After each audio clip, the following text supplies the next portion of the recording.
Saka nabali yung kawayan sa ilalim. Bukas na ako mamumukbang kasi bukas pupunta kami ng island, Pandilusan Island.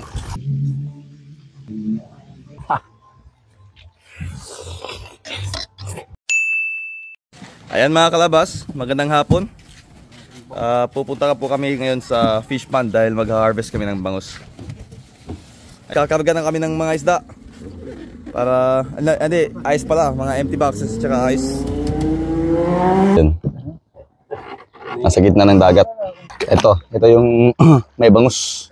Napakadaming bangus. Yeah. Yan o. Yun, daming bangus. Yan si Kapitan.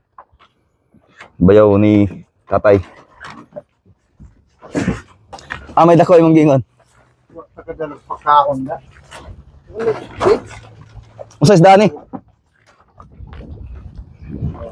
Kani?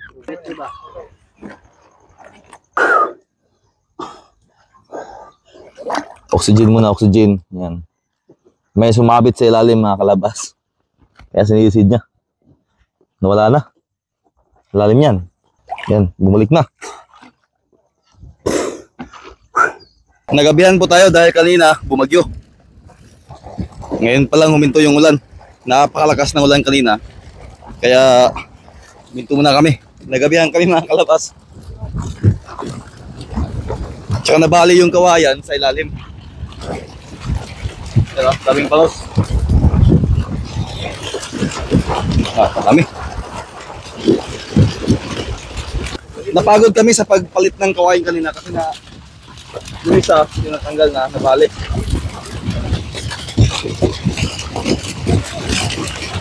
Ito, good size din to mga kalabas, oh.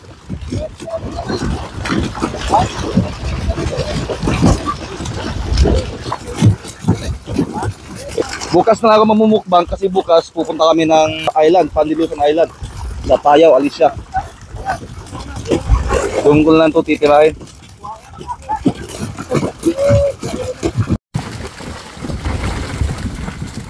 Lagyan namin ng ice para mamatay siya tsaka hindi malambot pag ibebenta.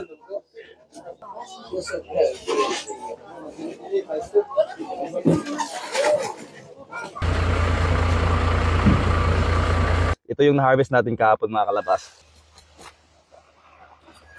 Duyan, no? Nalinisan na lahat mga kalabas. Tara, lutuin na natin.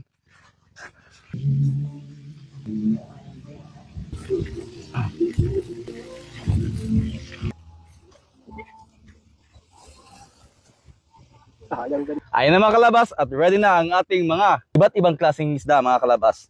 May inihaw, tinola at saka prito. May kinilaw na rin.